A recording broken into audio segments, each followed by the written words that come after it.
Hello, Palladium fans. I'm here with a special edition of the History of Palladium Books. You'll notice that Kevin is not sitting next to me, but instead I have legendary Palladium artist, comic book artist, all around great guy, Ramon Perez. Ramon, thank you for joining me on this History of Palladium Books. Oh, it's my pleasure to be here, man. This is a lot of fun. We're going back to my roots in starting my career. So, Kevin is just as important to the impetus of my freelance artistic career as anything else. So I'm happy to be here and chatting. Awesome. Well, I'm glad that you're here. Like this is actually super awesome for me. I always loved your art in the Palladium books. I loved Thank Mechanations of Doom as it was coming out of the Rifter, and then I you. got, the The full trade. book. Yeah. Yeah. So let's start with kind of, the history. How did you get into art and how did you get into gaming? Like let's start with two real easy Oh, questions. two easy questions. Right. Yeah. Um, Well, let's see. Art. I mean, I've been drawing as long as I can remember. My mother will often take credit, saying, "Oh, I gave you lessons when I was pregnant with your sister," which would put me around 3 years old, and I've been drawing ever since. Whether I can give her full credit, I don't know, but I'll let her have it. She's a good cat. Um, but yeah, I've been drawing ever since. I think I moved around a lot as a kid. My parents got separated, so I think art became a constant for me. So it became something that I would use as I moved to new areas, as a form of escapism or an entertainment for myself, Yeah. as whatever it might be. So um, yeah, so it's been a part of my life as long as I can remember, and telling stories through that art as well. I've been doing comic strips since I was a kid. I fell in love with comics like Garfield, Hagar the Horrible, Calvin and Hobbes. Those were my early kind of forays into storytelling, and then I discovered comics through early Marvel comics that friends gave me, and some European comics as well. My parents being immigrants, I often had some Polish or Spanish comic books lying around the house as well, which were, so I had nice a breadth of variety in kind of the artistic styles uh, that kind of fed my imagination. And then gaming, I think my first foray into gaming would have been in high school, meeting a few friends or people who would become really close friends for my life. Uh, One of them, I think, was an avid Dungeons and Dragons player at the time, and I think Dungeons and Dragons was just probably transitioning at that time into AD&D, which would have been, I guess, the second edition Yeah, yeah. of that. So that's where I dove in, and we started with that, and then we also, and as I got into it, I started GMing as well. So we would do AD&D, and we would also do Star Wars through West End Yeah. Games at the time. And then we would dip into other stuff like we actually, before I ever worked for him, I played the TMNT RPG, Yeah. with my friend mine had picked up the book and said, check out this, so, which was also my first introduction into the Turtles as well. Oh Um, wow, that's awesome. yeah, yeah. So it just became, and this was like, it was like a small group of friends, like four or five of us, and we would have like maybe weekly bi-weekly sessions, just world building, as as artists do. We'd also like draw our own characters, and I think I designed more characters than I ever played, or it Mhm. became an excuse to roll up a character, or design a class, or whatever it might be. So it was interesting that would be my first, I guess, foray into freelancing, or one of my early forays into freelancing would be RPGs. It wasn't something that I considered as a future, job, but it kind of was fun that how it happened that way, kind of thing, right? But yeah, that was and I think I don't play much anymore. Like I think I just haven't had the time. I have a few friends who still get together and run campaigns and stuff like that. And I've done it oddly here or there at a cottage with a few friends, and I think it Yeah. would be something fun to get back into again. It just my time has been my spare time has been non-existent, so unfortunately, it's been one of those things that has fallen by the wayside. The life of a freelancer. Love Yes, it. yeah. What's that saying? I'm not working for the man from to 9 to 5. I'm going to work for myself 24/7. That's right. So That's right. Exactly. yeah. So, what was your first freelance gig? Well, out of college, I would have been the first few would have been just odd editorial work for magazines. A lot of my first jobs came from either friends who had graduated, maybe were in early entry positions at magazines, or or like newspapers and that sort of thing. Small businesses in the neighborhood as well. Um, but RPGs was actually my first probably gig that I acquired. That was me kind of actively going out there and handing out portfolios and connecting with potential clients, basically. And that came about because when I went to a school called Sheridan in Oakville, Ontario, which is just outside Toronto. And at the time, there was an artist who you also might recognize by the name of Larry McDougall, who Cool. did a lot of work for Palladium's earlier books. Mm-hmm. So Larry, he's about 10 or 15 years older than me.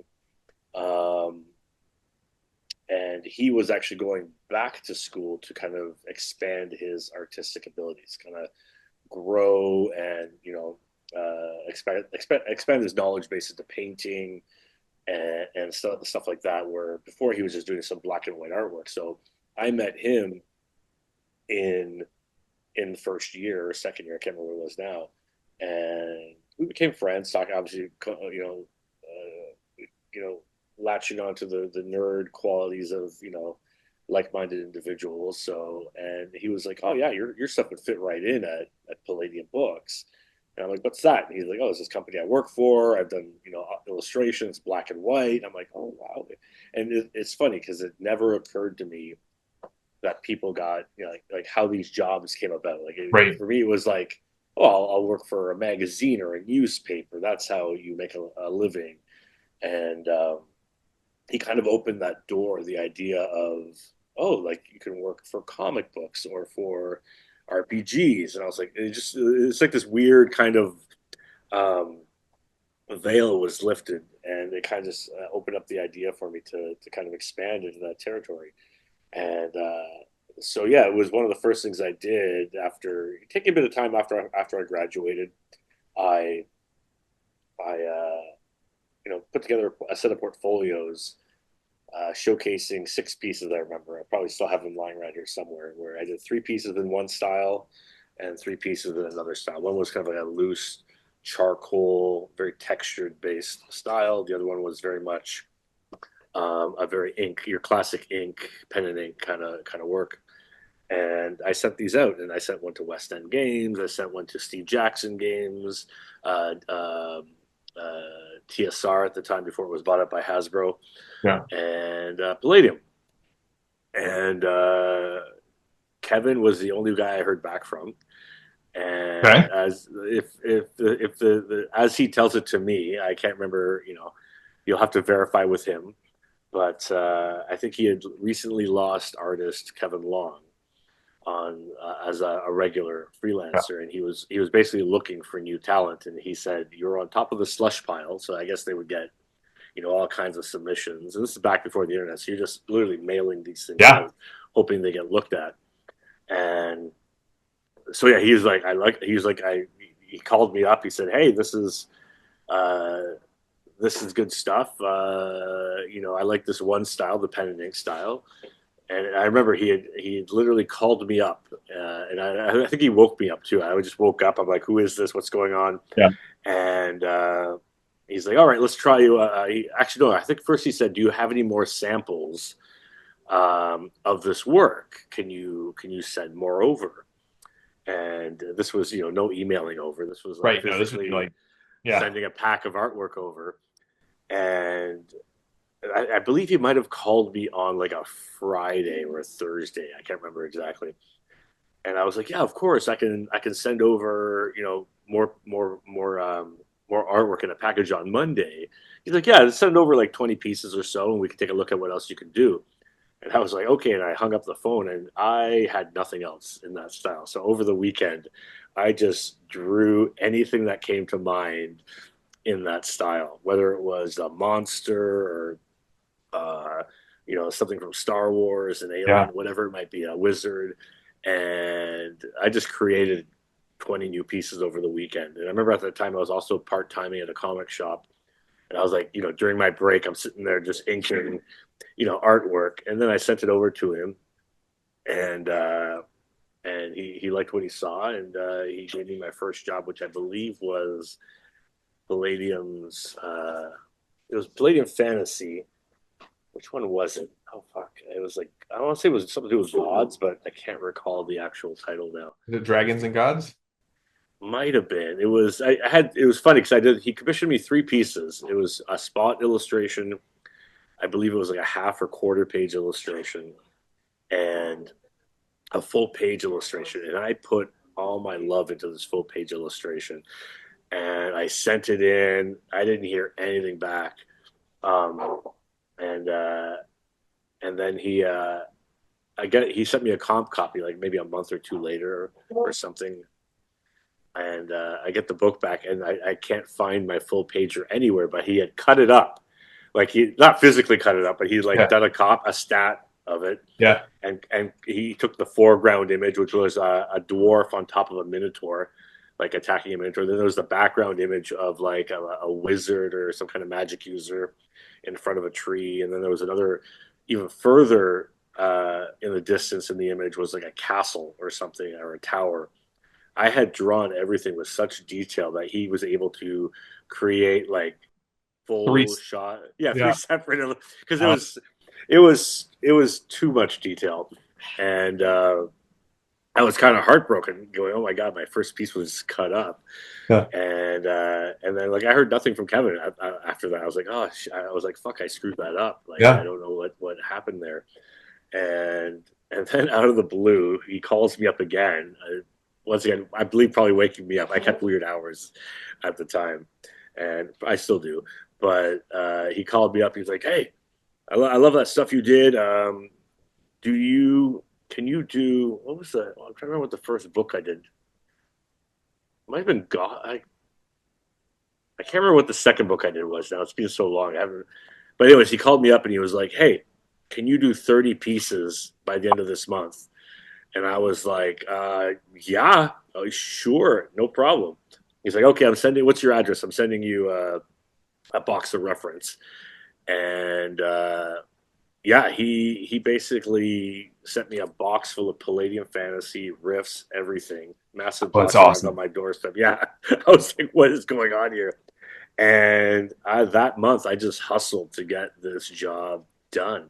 I I want to say it was a Palladium Fantasy book because I think I did a few Palladium Fantasies before I did Rifts. Because I think my first Rifts book was New West, if I Oh remember. yeah. No.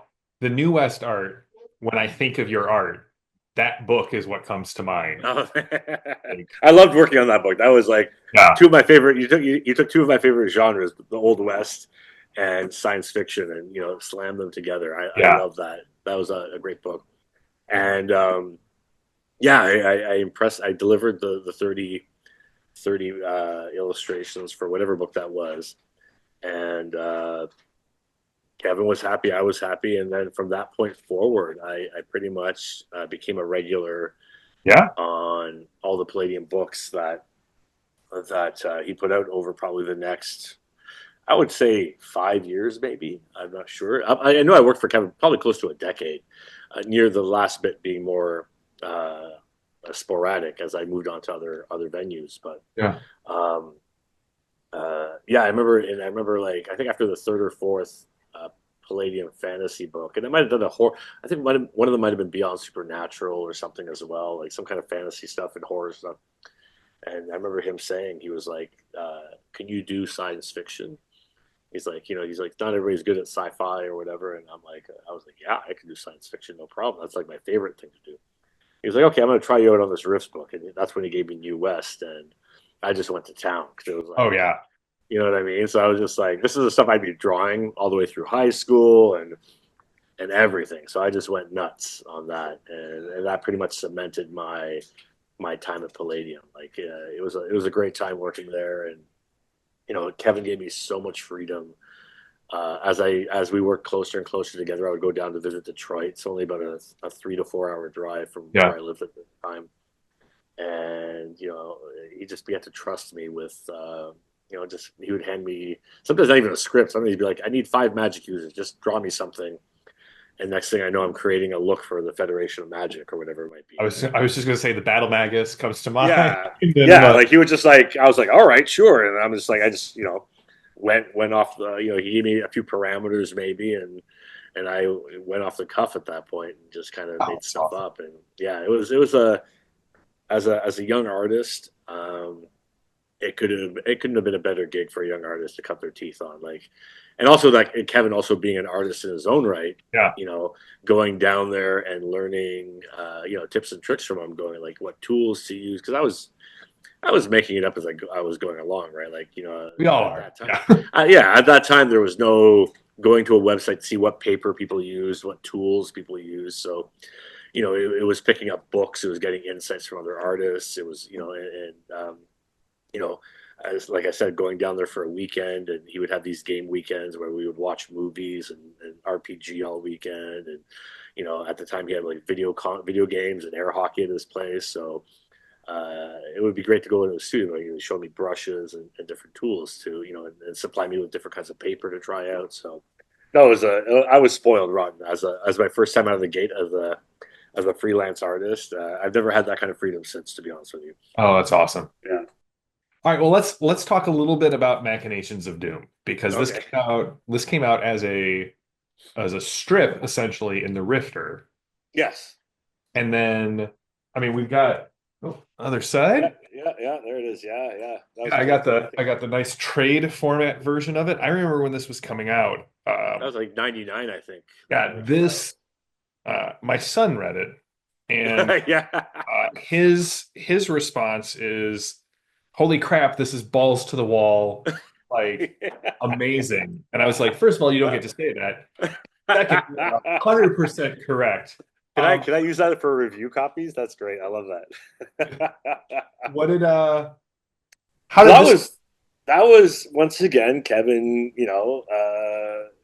trusting me, I guess, giving me freedom to play, and I'd probably been working. I think those came out. Well, I want to say early '90s that came out, or Yeah, late. Sorry, not early, late. I started working with Kevin. I think '97, so that would have been probably '99. Maybe those came out originally because I think we collected it in 2007, if I 2007. Yeah. recall. Yeah, so I'd been working with Kevin for a few years, and Kevin loved comics. Oh yeah. And one of the things we went down when I went down to his place in Michigan was, we talk, gaming and stuff, but we also talk comics, Yep. and I know in some of his other publications, he had done a couple of short comics with. I think Kevin Long did one, I believe, and there might have been another one that maybe I can't remember who else. Was it Kevin himself who drew one? I can't recall now. So, anyways, I talked to Kevin, like the idea of the Rifter magazine had been tabled by Wayne, I believe, at the time, Yeah. and I saw this thing coming out. It was a quarterly publication that they were Yeah. putting out, and I was like, this is pretty dope. And I did some illustrations for it, and I was like, hey Kevin, like, what would you think about me doing, uh, like an ongoing strip in the magazine, and I can't remember if it was he who suggested the page count or I can't recall, but I think it was like, I think he gave me a budget. He's like, I can't pay you a lot. So I didn't get paid as well as I did on the illustrations for the books. Yeah. Right. Like, um, so I took a pay cut, but it was a pay cut to kind of play a little bit more. Right. So, Yeah. and he was like, like, give me a story, give me a pitch, whatever it was. And I was like, okay. So I took an illustration I had done in U West, um, featuring a set of like 5 or 6 characters. I love team dynamics. I love that kind of, Yeah. um, that ragamuffin, the scum and villainy of Moss Isley, kind of Yeah. ragtag kind of group of characters. So I took this illustration that I had done for New West, which featured like a magic user, or a line walker. Is that what they're called? I can't remember now. Leyline Walker. Yep. Ley line walker, yeah. And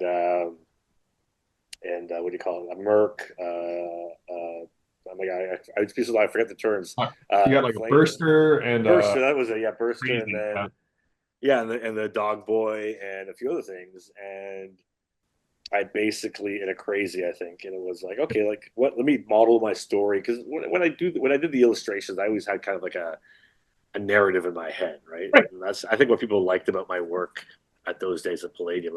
It wasn't just like a pinup image. I tried to create like a narrative to the illustration that told a story behind Yeah. uh, what you were seeing. Like it's almost like you took a Polaroid in a moment, I was just gonna say right? your art always felt like here is a snapshot of a moment in time in the Rifts universe, as opposed to here is Yeah, and that's what I tried to a do. great art piece, but still just kind of like isolated in the middle of the text. Yeah, and that's kind of I often approached the majority of my pieces that way. And so yeah, I wrote a pitch with a colleague of mine actually, a young writer at the time. Her name was Colleen, because I didn't feel confident. I'd done like funny strips, like goofy strips, but I've never done anything to that point of a quote unquote serious capacity, like Yeah. like a longer narrative and whatever it might be. So I asked Kevin, I was like, "Do you mind if I bring in a friend to help co-write?" And he's like, "Yeah, no problem." And so we did the first script. I worked with my friend, went back and forth, sent it over to Kevin. He gave it edits, this, that, the other thing. I went out and drew it. And I think there was the second or third installment, Kevin was like, "I'm not a big fan of what your friend's writing." and I was like, he's like, "Do you want me to co-write with you?" And I was like, being the stubborn kind of kid I was like, "Actually, do you mind if I just do it myself?" And he's like, "Yeah, no problem. Go ahead." And once again, showing his trust Oh in yeah. me. You know what I mean? Yeah. And so that's what I did. I told my friend, "I'm sorry, like but I'm gonna take over doing this." And they were fine with it. They were like kind of I think more appeasing me, trying to and yeah. And then I just kind of went on, and it was a eight. I think it was a eight installments. I think if I recall correctly, with the last installment being a couple extra pages, which Yeah. I surprised Kevin with. He's like, "What are you doing?" I was like, um, but I look back on that, and it's funny. Like it was me learning. It was me cutting my teeth on, essentially my first graphic novel done in eight Yeah. yards, right? Yeah. And not knowing much about the world. I was like, I remember getting, that we get, back before the mail arriving at, and they would forward me enveloped mail from Detroit, fan mail, and some people going on about how like they were loving it, and other people going on, this gun wouldn't do that kind of damage on this thing. Like, what is this guy doing? And I was just like, nah, I'm just having fun, That's right. Right. and No, 100%. and there's that one scene, I think it's an issue like two maybe or something, where I riff off of a line from Star Wars, I think it was, Oh yeah. and Kevin's like, "You trying to get me sued?" I was like, ah, but it was fun, and I still look back fondly on that thing. It was me not only learning how to tell a story as a writer, Yeah. but also graphic novelist Yeah. and art. Like you can like it because being in that it was in a quarterly magazine. That thing came out over 2 years basically, so you can definitely see an evolution of my art from the Yeah. first chapter to the last chapter in that book. And then in that collection that you were sharing there, at one point I started to go in and George Lucas it because I was like, oh man, this is bad. I kind of want to redraw this face here or this. And then I stopped myself. I was like, nah, come on, like just don't do that. Let it be as it was, Yeah. and that's it kind of thing. I did tweak a couple of faces, but it was more just removing lines than actually redrawing anything. So I I'm a just writer, but I have the same thing. Like I go back and I look at like books that I published, yeah 5 years, 10 yeah years ago. And I'm like, yeah. whoa, I would definitely do this a completely different way. Or can I Yeah. go back and just Yeah, just tweak that just a little edit bit. this a little bit? Like, Yeah, so I could totally tell where George is coming from. But uh And it's great. Like people still bring that book up to me at conventions. I do shows around the world, and I've had people bring those books over not only in the States and Canada, but also in Europe as well. Like, That's awesome. and it's great because like, you know, but for me it was 20 years ago now, roughly. You Yeah. know, but for some people it's brand new, and they're still discovering these books, these worlds, and everything about them, kind of thing, right? So, Yeah. and I I've got often mine. I got mine. I did one of Palladium's grab bags. Um, okay, I got one for Christmas from a yeah. friend this year, and this was in it. And I'm like, I've never read. Oh shit. I think I had all but like two of the rifters from that period. Okay. Like Okay. Yeah. there Yeah. was a Yeah. chunk of the story that was missing, and I'm like, well, Yeah. this is Of awesome. course. I've Yeah. got Yeah. Yeah. No, that was great. That was like it was actually funny. That book also. Once again, Kevin trusting me, he went in and did the back matter, a lot of the gaming stuff, and I drew up new character shots back in yeah. 2007 there. And but that was the first book Palladium put out that was digitally put together. Really. Yeah. So Yeah, because he he was for the up longest time, like he was still doing it all paste paste up. Yeah. boards. Yeah. Oh yeah, I would go down there. He's like pasting things up on pasteboard, you know. And I remember around that time, he's like, you know, a lot of places were producing pasteboard, so he was like buying all the pasteboard he could to continue his efforts. And I was like, Kevin, like, there's Quark, there's InDesign, like I can Yeah. help you with this, right? And so yeah, he allowed me. That was the first book that Palladium did on a digital platform, basically. Oh, that's awesome. That's Yeah, so very that was cool. so once again, like it was like, you know, and now obviously they're probably doing everything that way, but it was like the first step in that direction, um, to do that, and then doing the wraparound cover and all that stuff. So it was a Yeah. lot of fun, uh, Awesome. working on that, and I love those characters. I always wanted to go back. I had like more stories.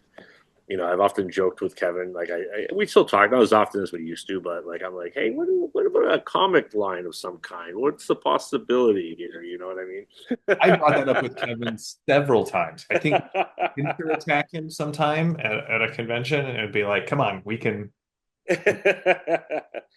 Yeah, I think it would be. I would love to. I think I'd reach. You know, you know, I'm embarking more of my own projects these days as I move forward. But I'd always love to revisit that world and those Yeah. set of characters, and it might be something where I would need to collaborate with somebody a little more versed in the Rifts world than myself. Like I never played the game. I read a lot of the source books, obviously, when I worked on them, but I didn't really you know the system as well as I did the Palladium Yeah. Fantasy, which I actually played for years. Actually, after I worked for Kevin, a few of us when I moved to where I am now, Toronto, like we would play Palladium Fantasy just because I was like, I have all these books, Oh yeah. like let's let's I let's try it out. am running tonight. Like this is Okay, season one of my. I'm introducing some new people to Palladium Fantasy tonight. that's awesome. That's awesome. Um, Yeah, well, all right. So then after Palladium, you've had a very successful career. Like you've worked like for the big two. yeah. What else have you worked on? What are you working on right now that people may not know and we can get excited about? What was your favorite Oh thing that man, you've worked on? yeah, it was funny. Like as my career grew with Palladium, you know, I used that to kind of springboard to other RPGs at the time. So working for like West End on Star Wars, and I did a bunch of books called for a series called Innomine, which was like an angelic. Uh, So I have the yeah. full. It's I have Oh. all of the Inamine books like from Oh shit. Okay. like all of them. They sit on my shelf, and I'm like every year I'm like maybe I'll go back to that someday. But yeah, Well, it's funny because at the time I was huge into that genre. Like I knew my stuff. I was, you know, and so I'd worked for Steve Jackson, and like there's a series where I still have the originals here, so I never sold them, of all the angels, like the Michael different. I can't remember who they were, different ones at the time. all of But the archangels of the choirs. yeah, Yeah. yeah, and I created all their sigils, and I remember actually Steve Jackson creating a calendar of my artwork Hmm. for, you know, which I saw no money of, Oh. but but I put so much love into those illustrations because it was just like one of those things like you're into it and you're like, oh, I can put these Hmm. little extra tidbits in here for people who uh, you know might know things, whether it was demonic sigils or trying my best to write in Hebrew or whatever it was. It Yeah. was like, and I think at the time I broke down what I was getting paid for those. I was like, man, I think I made $2 an hour working on Oof. these. Labors of love, But man. yeah, I know, right? But the editor loved them so much they gave me a pay raise, which was great. But yeah, so anyway, so and as the at that time, gaming was kind of taking a bit of, I don't want to say a nosedive. Like RPGs were kind of diminishing. A lot of companies were cutting rates. Yeah. Sales weren't as great. I think this could have been also the advent of a lot of um, video games too, right, Mm. and stuff like that. So the industry was kind of not crashing, but definitely struggling. So I kind of made the shift from that point on into more magazine illustration and children book illustration. And I also started a web comic online with a buddy of mine around the same time, and that kind of was where my career went as I tried to get more work in comic books, and uh, and that came out like, and I would pick up. I started doing conventions like as when I was with Kevin, I did like Gen Con and Ohio Con and all these gaming cons. As I started to transition into trying to get to comic books, I started doing more comic book conventions, trying to get work in that regard and meeting other artists and individuals. And these connections slowly grew. It took me a while, but I ended up. It was funny because I took Machinations of Doom trying to get work at Marvel, and they were like, "Kid, we don't do sci-fi," and I'm like, "What?" They're like, "Can you draw a Spider-Man for us?" And I'm like, "It's just like this guy here, just with a different costume." Like, That's but right. it was and me being the stubborn guy, I didn't want to draw a whole thing for free for Marvel just to submit something because I had bills to pay, and so every Yeah. moment I put forward was for paying work. So, but eventually, after a few odd jobs here and there at Marvel and DC, I did a book called Tale of Sand, which was like a graphic novel based on an old Jim Henson screenplay, which ended up winning several awards in the Mhm. industry. And that kind of opened up my career for the next decade, working for Marvel and several and independent graphic novels as well and stuff like that. So, uh, and now I'm kind of coming out the other side of that. I've been doing work for DC on covers, some interior work on the Flash back last year.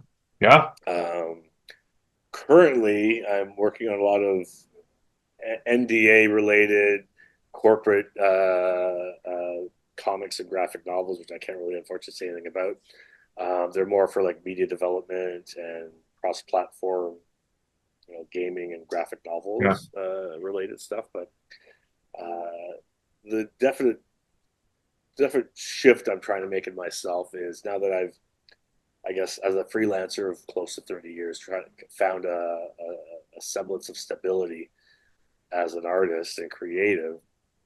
Now I take that stability and use it to create more of my own works. As much as Machinations of Doom was me playing in Kevin's sandbox, that was me creating my own story, my Yeah. own characters, having fun, and that's like now I'm like I need to do that for myself now. So that's where I see my next decade going. Less collaboration with other creators. Not to say it won't happen, but more so diving into creator driven projects where I'm writing the graphic novels, as silly or as dark or fun as they may be. It'll be my stories, and we'll take that chance and see what happens. Basically, Awesome. yeah, Yeah. and that's kind of where I've been leaning to, and I'm lucky enough to be in a great studio space with a lot of great creatives here in Toronto called Raid, which we've expanded over the years into doing like our own publishing as well, and Very cool.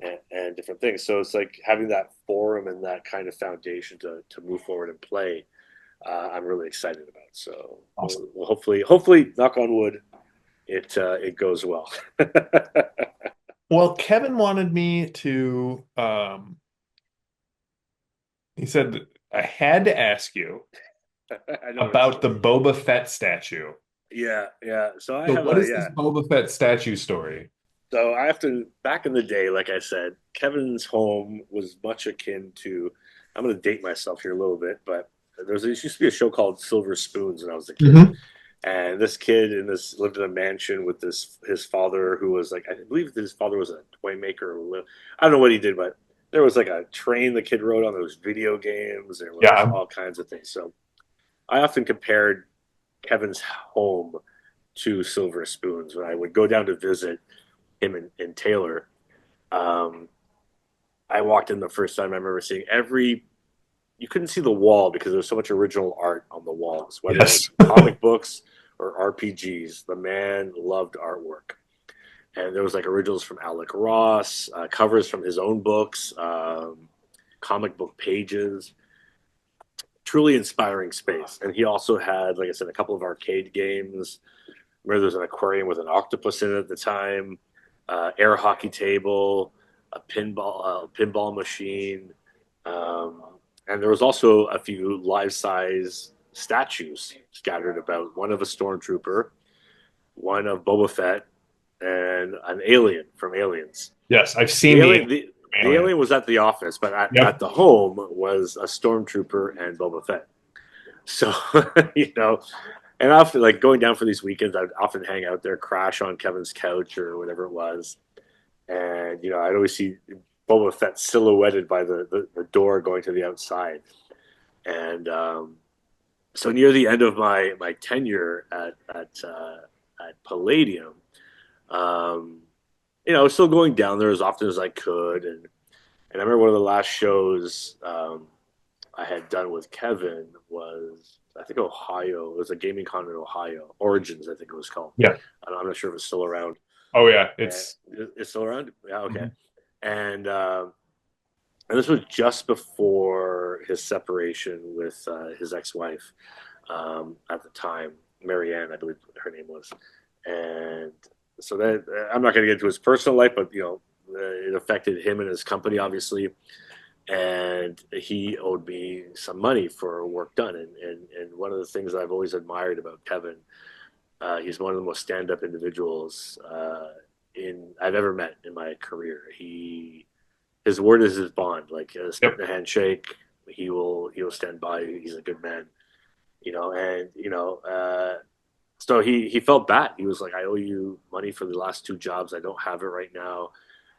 He was going through the separation, and I think at the time he might have been selling off some of his artwork and his assets to, you know, fund back into Palladium, whatever it might be. I don't know the details, but I know he was, getting rid of a bunch of stuff. And I Yeah. think I was there visiting, and I was like jokingly, I was like, "Well, why don't you just give me Boba Fett over here? We'll call it even."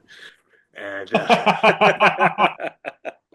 and he was like, "No, I don't think so." He just kind of brushed me off, right? And I was like, "Well, I had to try, right?" Yeah. And then I thought nothing of it. Whatever. Like I said, I knew Kevin was a man of his word, so I wasn't worried. I was also working in freelancing, so I wasn't short of money. I was, Yeah. you know, um, and then I remember maybe like a few weeks later, I can't remember what it was now. He calls me up. We're chatting. He's like, "So, are you serious about that Boba Fett?" I was like, yeah, I suppose. And so this is like a 6 foot tall Boba Fett, full gear, Yeah. 3D mannequin, basically. And I was like, "Oh, all right." So I remember he's like, "Okay, you just got to come down and get it." I'm like, "All right."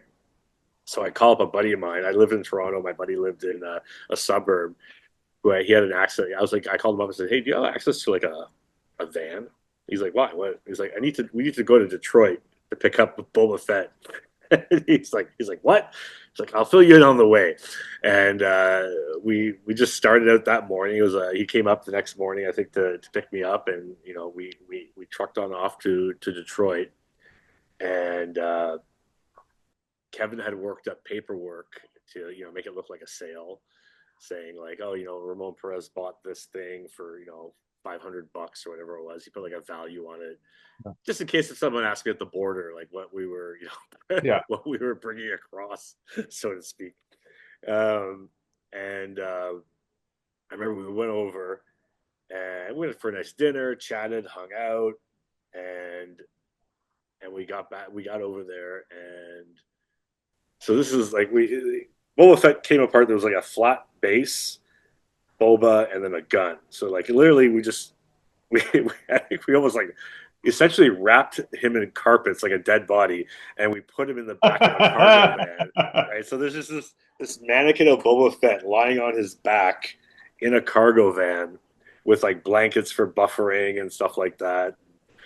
And we we left quite late. So because I remember we got back to Toronto quite late in the morning hours, and I remember getting to the border, and my friend's driving. I'm in the passenger side, and Boba's in the back, and we get to the border, and the border guard's like, "Is there anything to declare while you being in the United States?" And my buddy just kind of just starts to fluster, like he just like stutter. He just kind of points to me, and I just kind of lean forward, and I'm like, "Yeah, I was just here visiting a friend. I picked up some toys. If you want to come check them out in the back." And the lady was like, "No, that's quite all right. Just you go on ahead." It's like, and Boba Fett. I've always said he's been my roommate ever since. He's been in my house, in my studio. I was going to ask you, so you still have the Boba Oh Fett? yeah, yeah. He's That's he's he's got amazing. a story. Like people walk into my place and they're like, "What the fuck is that?" That's right. Yeah. And I'm like, "Hey, it's Boba Fett."